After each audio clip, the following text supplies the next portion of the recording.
সকলকে শুভেচ্ছা। আজকে আমি আলোচনা করব কন্ডিশনালসের উপর। কন্ডিশনালস হচ্ছে লগা যে একটি ঘটনার সাথে অন্য একটি ঘটনার শর্ত যুক্ত থাকে। যখন একটি ঘটনার সাথে অন্য একটি ঘটনা সম্পৃক্ত থাকে, যুক্ত থাকে, অর্থাৎ একটি ঘটনা ঘটার জন্য আরেকটা ঘটনা প্রয়োজন হয়। এবং এই সাধারণত আমরা যে কথাগুলো বলি, একটা বাক্যের মধ্যে দুটি ক্লজ থাকে, একটার মধ্যে শর্ত থাকে, আরেকটার মধ্যে সেই শর্ত সাপেক্ষে তার ফলাফল থাকে। এই জাতীয় বাক্যগুলোকে কন্ডিশনাল বাক্য বলা হয়। এই কন্ডিশনাল বাক্যের দুটি ক্লজ থাকে, একটা হচ্ছে ইফ ক্লজ, এবং ইফ ক্লজটাই কন্ডিশনকে রিপ্রেজেন্ট করে। দুই নম্বর হচ্ছে মেন ক্লজ। মেন ক্লজটা হচ্ছে মূলত একটা রেজাল্ট, একটা ইফেক্ট, এই কারণের ফলাফল। তো দুটি ক্লজ আমাদের আইডেন্টিফাই করতে হবে। একটা হচ্ছে ইফ ক্লজ, মেন ক্লজ। প্রধানত ইফ ক্লজ, কিন্তু ইফ ছাড়াও অন্য কোনো কনজাংশন থাকতে পারে। তবে আমরা সাধারণভাবে প্রাথমিক ক্লাসে আমরা শুধু ইফ দিয়ে আমরা আলোচনা করব, এই জন্য আমরা এটাকে ইফ ক্লজ হিসেবে গণ্য করছি। আর তারপরে হচ্ছে মেন ক্লজ, দুটি ক্লজ থাকে। তো আমি এই বোর্ডে যেভাবে সাজাচ্ছি সেটা আমি একটু বুঝিয়ে দিচ্ছি। প্রথমে যে বাম দিকের যে মার্জিনে যে এলাকাটা, সেখানে আমি লিখছি কন্ডিশনালস। কোন ধরনের কন্ডিশনালস? Types of conditionals. এখানে মানে টাইপস অফ কন্ডিশনালস। কোনো বইয়ে লেখা থাকে zero conditional, type 1 conditional, type 2 conditional, type 3 conditional. আসলে কন্ডিশনাল মূলত হচ্ছে চারটা। একটা হচ্ছে জিরো কন্ডিশনাল, একটা হচ্ছে first conditional, second conditional, third conditional. First কন্ডিশনালকে জিরো তো জিরোই, জিরো মানে সেখানে কোনো রকমের আর ক্লজের টেন্সগত কোনো পার্থক্য থাকে না। ক্লজের ইফ ক্লজ এবং মেন ক্লজে টেন্সগত কোনো পার্থক্য থাকে না। এখানে যে টেন্স, ওটা ওই টেন্স, অর্থাৎ সিম্পল প্রেজেন্ট বা প্রেজেন্ট সিম্পল। কিন্তু এই যে তিনটা, বাকি তিনটা, তার প্রথমটাকে বলা হয় ফার্স্ট কন্ডিশনাল, অথবা কেউ বলে টাইপ 1 কন্ডিশনাল। দ্বিতীয়টা হচ্ছে সেকেন্ড কন্ডিশনাল, বা কোনো বইয়ে লেখা থাকে টাইপ 2 কন্ডিশনাল। আরেকটা হচ্ছে থার্ড কন্ডিশনাল, সেখানে কেউ তাকে বলে টাইপ 3 কন্ডিশনাল। এইটাই পার্থক্য, শুধু নোমেনক্লেচারে কিছু পার্থক্য, ঘটনা কিন্তু একই, নামে ভিন্ন হলেও কাজ একই। তো আমরা বাম দিকে রাখছি কন্ডিশনালস, টাইপস অফ কন্ডিশনালস। কোন ধরনের কন্ডিশনাল? তা আমি প্রথমে দিয়েছি zero conditional, first conditional, second conditional, third conditional. এই চারটেকে আমি ভাগ করছি এখানে। তারপরে ডান পাশে যে কলামটা, সেই একটা কলাম আছে, সেই কলামটাকে দুই ভাগ করা হয়েছে। এটা ভার্ব ফর্মস, কোন ধরনের ভার্বের কোন ফর্ম থাকবে সেটা। তো একটা ইফ ক্লজের কী গঠন থাকবে, ভার্বের কী ফর্ম থাকবে, মেন ক্লজে কী থাকবে, সেটা এখানে দেখানো হয়েছে। ইফ ক্লজে জিরো কন্ডিশনালের ক্ষেত্রে ইফ ক্লজে প্রেজেন্ট সিম্পল হয়, ভার্বটা প্রেজেন্ট সিম্পল হয়। মেন ক্লজে প্রেজেন্ট সিম্পল, অর্থাৎ কোনো পরিবর্তন নেই। ইফ ক্লজে এবং মেন ক্লজে দুটোতে কোনো পরিবর্তন হয় না ভার্ব ফর্মের। উদাহরণ ডান পাশে আমি উদাহরণ দিয়েছি। 1 নম্বর উদাহরণ, if someone hits ice it melts. If someone hits ice it melts. এটা সাধারণত প্রাকৃতিকগতভাবেই হয়, একটা ঘটলে আরেকটা হয় থাকে, আপনি একটা ঘটলে তার একটা ফল হিসেবে অন্য একটা ঘটে থাকে। সেই রকম ক্ষেত্রে আমরা এই জিরো কন্ডিশনাল তাকে বলি ইফ সামওয়ান হিটস আইস, কেউ যদি বরফকে তাপ দেয় তা গলে যায়। If you put a wet cloth in the sun, রোদের মধ্যে যদি কোনো একটা ভেজা কাপড় রাখা যায়, ইট ড্রাইজ আপ, এটা শুকে যায়। অর্থাৎ রোদের কারণে এটা শুকে যাচ্ছে, এটা ফল। If the sky be cloud free, যদি আকাশটা মেঘমুক্ত হয়, দি ডে গেটস হট, দিনটা গরম হয়ে যায়। অর্থাৎ এই মেঘমুক্ত আকাশের কারণে দিনটা গরম হয়ে যায়, একটার ফলে একটা ঘটে। এখন এই যে বাক্যগুলা, এই বাক্যগুলোর মধ্যে আমরা প্রথমে ইফ ক্লজ দিয়েছি, পরে দিয়েছি তার রেজাল্ট বা মেন ক্লজটা। এটা কিন্তু আবার ফের সুইচ করা যায়, এটা কিন্তু এটা মুভ করে এটা আগে নিয়ে আসা যায়, এটা পিছনে নেওয়া যায়, অর্থাৎ এই ক্লজটাকে পিছনে নেওয়া যায়, ওই ক্লজটা এই ক্লজটাকে সামনে নেওয়া যায়, এটা করা যাবে, কোনো অসুবিধা নেই। কিন্তু মনে রাখতে হবে যে শুধু সাবজেক্টের ক্ষেত্রে, যেমন এখানে আমি একটা প্রোনাউন ব্যবহার করছি, ইফ সামন হিটস আইস ইট মেল্টস। আমি এইটাকে যদি আগে নিয়ে আসি তাহলে পরে এই ইটটা প্রোনাউন ব্যবহার করা হয়েছে, এই ক্ষেত্রে এই ইট কার জন্য ব্যবহৃত হয়েছে? আইসের জন্য, ওই জন্য আইসটা আগে আনতে হবে এখানে, শুধু এইটুকু পার্থক্য।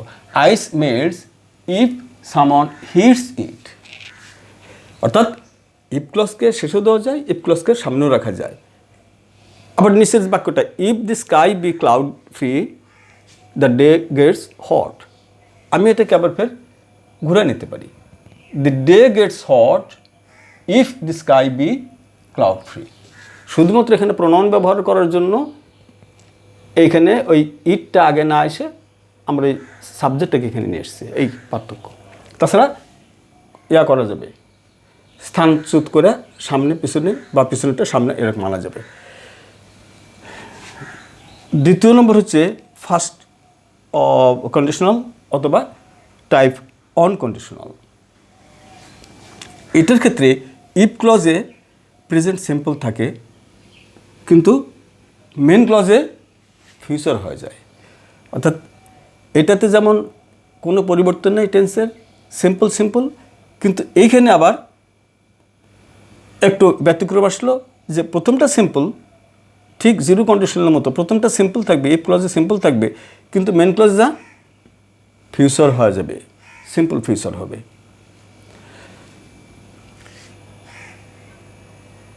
If you come I will go, if you come I will go, তুমি যদি আসো আমি যাব। আমরা বাংলাতে কিন্তু বলি তুমি আসলে আমি যাব, তুমি যদি আসো আমি যাব, অর্থাৎ এটা ফিউচার টেন্সে হয়ে যায়। ইফ ইউ ডোন্ট রিড, তুমি যদি না পড়ো, ইউ উইল ফেল, এই যে উইল ব্যবহার করা হয়েছে, উইল। আই ওয়ান্ট বা I will not attend this ceremony if they don't invite me. এটা বাক্যটা কিন্তু আমরা ইফ ক্লজটাকে ডাইনে রেখে বলছি, এটা কিন্তু পূর্বে আনা যাবে, শুধুমাত্র একটা চেঞ্জ নিয়ে আসার জন্য যে আর ইফ ক্লজটাকে পরে লেখা যায়। তাহলে I won't attend the ceremony if they don't invite me. যদি তারা আমাকে দাওয়াত নিমন্ত্রণ না দেয়, দাওয়াত না করে, তাহলে আমি সেরেমনিতে অনুষ্ঠানে যাব না। এটা হচ্ছে সেকেন্ড টাইপ অফ কন্ডিশনাল। এবার হচ্ছে থার্ড টাইপ অফ কন্ডিশনাল বা সেকেন্ড কন্ডিশনাল। এটা এগুলো জিরো ফার্স্ট সেকেন্ড কন্ডিশনাল। আমরা যদি সিকোয়েন্সটা যদি একে জিরো ধরি তাহলে পরে এরকম আসবে, আর একে যদি প্রথম থেকে ধরি তাহলে পরে তো আবার এটা চার নম্বর মিলাতে গেলে ওই রকম আসবে, ফার্স্ট সেকেন্ড থার্ড ফোর্থ। কিন্তু আসলে ইন্টারন্যাশনালি এটাকে জিরো বলা হয়, এটাকে ফার্স্ট বলা হয়, এটাকে সেকেন্ড বলা হয়, এটা থার্ড। ঠিক বিল্ডিংয়ের যে তলা হিসাব করা হয় সেরকম আর কি, জিরো কাউন্ট করার কারণে সিরিয়ালটা এরকম হয়ে যায়। 2 নম্বরটা ফার্স্ট হয়ে যায়, 3 নম্বরটা সেকেন্ড হয়ে যায়, 4 নম্বরটা থার্ড হয়ে যায়। এবার আসা যায় সেকেন্ড কন্ডিশনাল।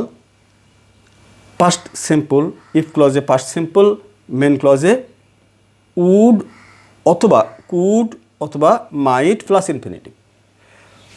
সাধারণত অধিকাংশ ক্ষেত্রে আমরা উড ব্যবহার করি, কিন্তু কখনো কখনো যদি সামর্থ্য কথা উল্লেখ থাকে সেক্ষেত্রে কুড, যদি সামর্থ্যর কথা উল্লেখ থাকে সেক্ষেত্রে কুড ব্যবহার করা যাবে, মাইট ব্যবহার করা যাবে। তবে উড কুড মাইট এর যে কোনো একটা প্লাস ইনফিনিটিভ হবে। ইনফিনিটিভ মিন্স বেয়ার ইনফিনিটিভ, অর্থাৎ ভার্বের বেস ফর্ম। ইফ আই, উদাহরণ, if I worked hard, past tense, এই যে পাস্ট সিম্পল, এই যে past simple. If I worked hard I would pass the exam, এখানে শুধু উড বসবে এবং তারপরে ভার্বের বেস ফর্ম বসবে। ইফ আই ওয়ার্কড হার্ড, এটা past form, simple past as a work form. তারপরে I would pass the exam, উডের পর ভার্বের বেস ফর্ম বসছে। এই যেখানে যে কোনো তিনটার মধ্যে আমি একটা চুজ করছি, প্রথমটা।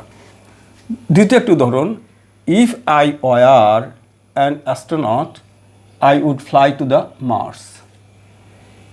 ইফ আই ওয়ার, এটা পাস্ট ফর্ম, ভি ভার্বের পাস্ট ফর্ম।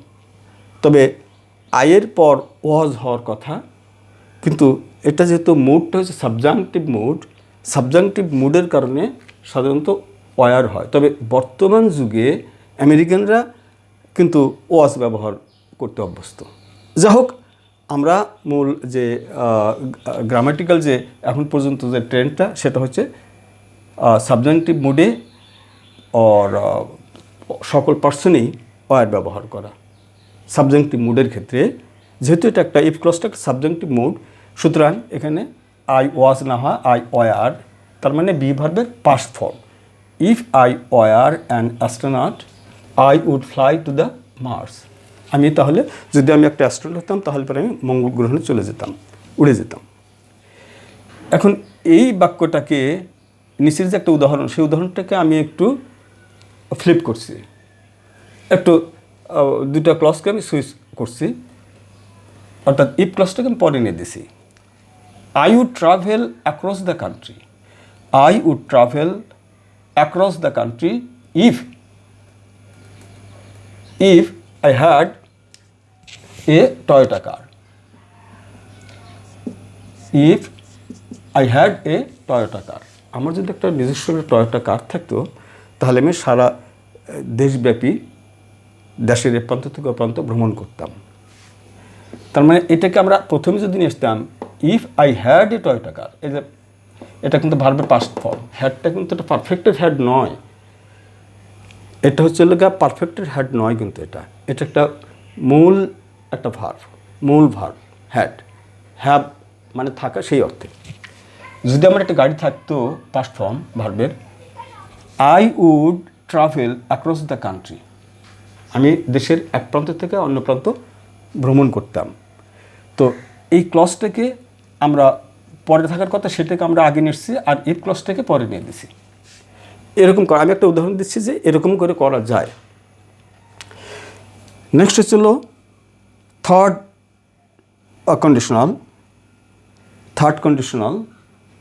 কন্ডিশনালটা হচ্ছে যে প্রথম যে ক্লজটা থাকবে ইফ ক্লজটা, সেই ইফ ক্লজটা থাকবে পাস্ট পারফেক্ট।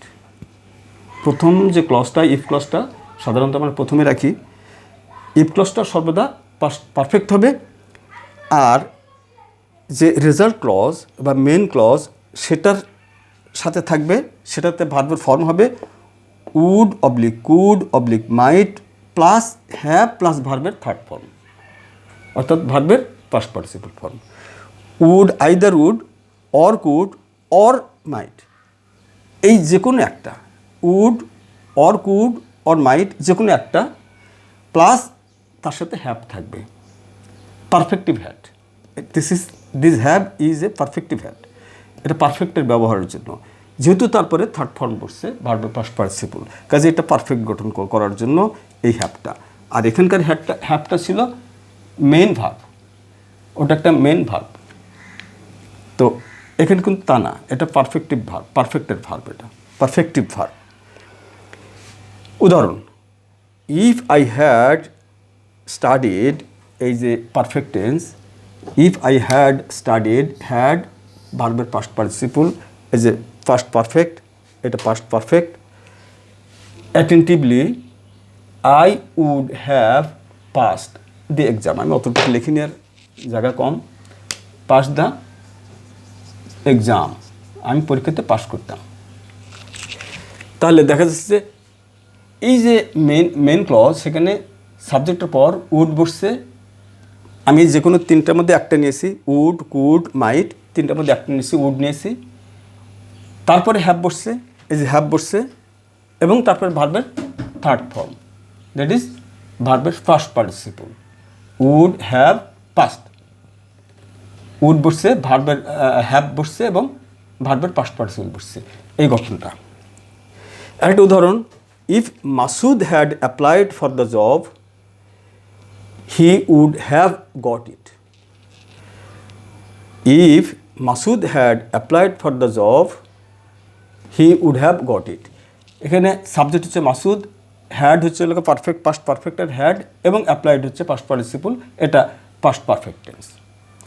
এবং এরপরে সেকেন্ড ক্লজ যেটা, অর্থাৎ মেন ক্লজ শুরু হলো এখান থেকে, সাবজেক্ট হি, তারপরে উড বসলো, এখন উড বসাই দিয়েছি, হ্যাভ বসছে, তারপরে এই যে হ্যাভ বসলো, এই তিনটার মধ্যে একটা নিচ্ছে আর হ্যাভ নিয়েছে, এবং তারপরে ভার্বের থার্ড ফর্ম অর্থাৎ গেট ভার্বের গট বসছে, এটা construction.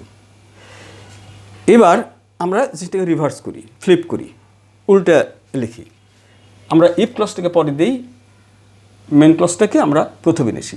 I would have fought for the nation if I had been a freedom fighter. এখন এখানে এই ক্লজটা আমরা প্রথমে দিতে পারতাম, if I had been a freedom fighter. এখানে এই হ্যাডটা হচ্ছে কি পারফেক্টের হ্যাড, বিনটা হচ্ছে কি বি ভার্বের পাস্ট পার্টিসিপল, তার মানে দুইটা মিলা ফার্স্ট পারফেক্ট গঠন করছে, অর্থাৎ ইফ ক্লজটা ফার্স্ট পারফেক্ট হতে হবে, ইফ ক্লজটা পাস্ট পারফেক্ট হয়ে গেছে, হ্যাড এবং বিন, বিনটা হচ্ছে কি বি ভার্বের ফার্স্ট পার্টিসিপল। তো কাজেই এটা প্রথম শর্তটা আমার স্যাটিসফাই করছে যে ইফ ক্লজটা ফার্স্ট পারফেক্ট হচ্ছে। মেন ক্লজটা কি হবে, উড কুড অথবা মাইট যে কোনো একটা নেব, উপযুক্ততার ভিত্তিতে কোনটা প্রয়োজন সেটা নেব। তো আমরা এখানে উপযুক্ত উড, আমরা উড নিয়েছি, তারপর হ্যাভ বসছে, এই যে হ্যাভ বসছে, এই যে উড, এই যে লগা হ্যাভ নিয়েছি, তারপর ভার্বের পাস্ট পার্টিসিপল হচ্ছে লগা এই ফট, ফাইট ফট ফট, তাহলে দাঁড়ালো I would have fought for the nation if I had been a freedom fighter. এটা হচ্ছে লগা একটা উদাহরণ of third form of conditionals. এইটা হচ্ছে লগা এই, আর মূলত হচ্ছে লগা এই চারটা রকম আছে কন্ডিশনালের, এই চারটা রকমের উপর ভিত্তি করে কন্ডিশনালকে ভাগ করা হয়। এর মধ্যে প্রথম এবং দ্বিতীয়, এই প্রথম এবং দ্বিতীয় এবং তৃতীয় এবং চতুর্থ ডিফারেন্স আছে। এই যে আমি লিখে রাখছি জিরো, নিচে লিখছি real, first real, second Unreal এবং থার্ড আনরিয়েল। এটার রিয়েলিটির ভিত্তিতে, বাস্তবতার ভিত্তিতে প্রথম দুইটা এটা রিয়েল, এটা ঘটনা ঘটতে পারে, এটা অসম্ভব কিছু নয়, এটা পাল্টানো যাবে, পাল্টানো সম্ভব। কিন্তু এই দুইটা যেহেতু অতীতের ঘটনা, এটাও পাস্ট এটাও পাস্ট, অতীতকে কখনো পরিবর্তন করা যায় না, শুধু কল্পনা করা যায়, ইমেজিন করা যায়, ইমেজিনারি, এগুলা কাল্পনিক এবং এটা হাইপোথেটিক্যাল, এটা ধারণা করে নেওয়া যায়, কিন্তু এটা পরিবর্তন করা সম্ভব নয়। যেহেতু সম্ভব নয়, কাজী এই দুইটাকে বলা হয় আনরিয়েল। এই দুটা আনরিয়েল কন্ডিশনাল আর এই দুটা রিয়েল কন্ডিশনাল। এখানে মানে if I come I will go, এই যে শর্তটা, এটা পরিবর্তন করা সম্ভব। কিন্তু এখানে if I were an astronaut, আমি তো আসলে অ্যাস্ট্রোনট না, অতীতের কথা, আমি কখনো অ্যাস্ট্রোনট ছিলাম না, কাজে আমার পক্ষে কোনোভাবেই অ্যাস্ট্রোনট হওয়ার সম্ভাবনা নেই। এই জন্যে এইটা এবং এইটা, এই দুটা আনরিয়েল, এই দুটা রিয়েল। এখন আর একটা টাইপের কন্ডিশন আছে, সেটা হচ্ছে কি একটা মানে মিক্সচার, অর্থাৎ এই তৃতীয় এবং চতুর্থ, দ্যাট ইজ আমি এখানে তৃতীয় বলতেছি আমি ওই হিসাব অনুসারে, কিন্তু কন্ডিশনাল হিসেবে দ্বিতীয় এবং তৃতীয় কন্ডিশনাল, সেকেন্ড কন্ডিশনাল এবং থার্ড কন্ডিশনাল, এই দুইটার মধ্যে কখনো কখনো এই যে ভার্বের ফর্ম একটু উল্টপাল্ট হয়ে থাকে, পরিস্থিতির কারণে অনেক সময় হয়ে থাকে বা কেউ ইচ্ছাকৃত করে। তো এরকম ঘটনা ঘটলে, এই দুটার মিক্সার ঘটলেই তখন ওটা হচ্ছে মিক্সড কন্ডিশনাল। যেমন if I had done the dishes, আমি যদি ডিশ মানে আমি প্লেট বা ডিশগুলো ধৌত করতাম, they would not be here, তাহলে ওগুলো এখানে থাকতো না। They would not be here, they would not lie here, এখানে পড়ে থাকতো না। They would not lie here. If he had done the dishes, সে যদি ডিশগুলো ধৌত করতো, they would not lie here, সেখানে পড়ে থাকতো না।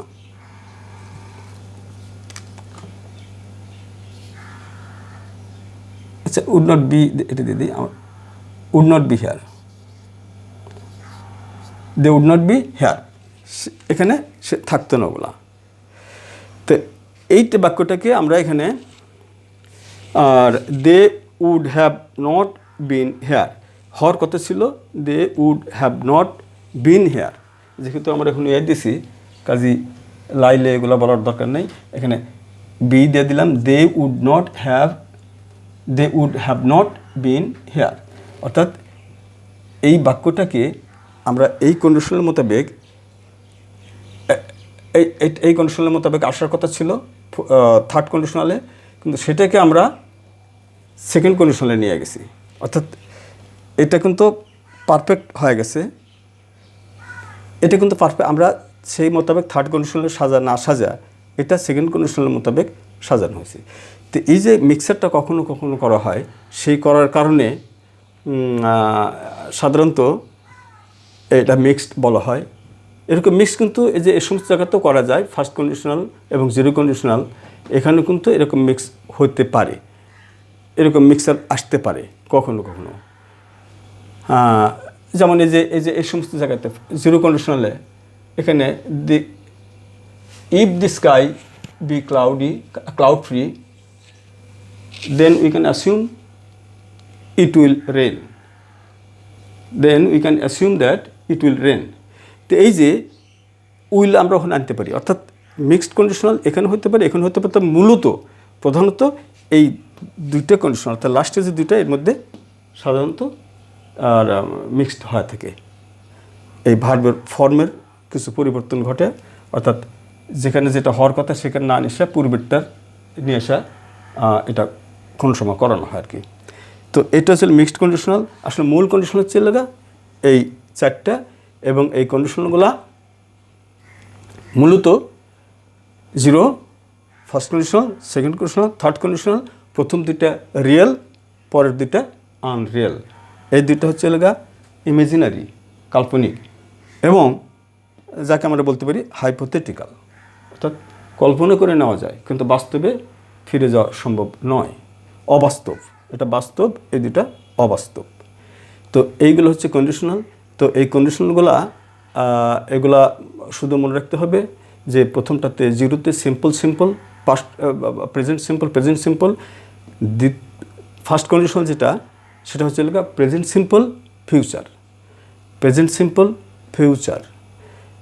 এখানে দুইটা এক, এখানে ফিউচার চলে আসলো। এটাতে পাস্ট, সেকেন্ড কন্ডিশনালে এটা পাস্ট, এটা হবে হচ্ছে উড দিয়ে, উড প্লাস ইনফিনিটিভ। কখনো কখনো কুড, কখনো কখনো মাইট ব্যবহার করা যেতে পারে।